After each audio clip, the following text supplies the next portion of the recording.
भोसले, विभाग नियंत्रक कोल्हापूर। 2 दिवसापासून मुसळधार पाऊस चालू आहे कोल्हापूर जिल्ह्यामध्ये। त्या अनुषंगाने आमच्या जिल्ह्यातील विभागाच्या आमच्या 17 मार्ग बंद आहेत आणि अंदाजे 600 फेऱ्या रद्द झालेल्या आहेत। त्या अनुषंगाने आपले जवळजवळ 40,000 किलोमीटर रद्द आहेत आणि अंदाजे नुकसान आमचं 20 लाख पर्यंत बुडालेलं उत्पन्न आहे। तर या अनुषंगाने आम्ही सर्व प्रवाशांना एक सांगू इच्छितो, आवाहन करू इच्छितो की आम्ही ज्या मार्गांवरती पर्यायी मार्ग उपलब्ध असतील त्या मार्गांवरून प्रवासी वाहतूक करत आहोत।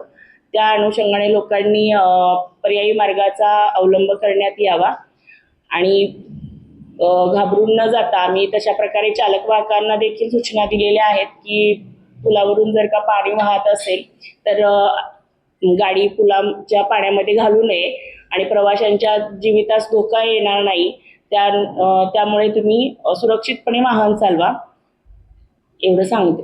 कोणत्या विभागाच्या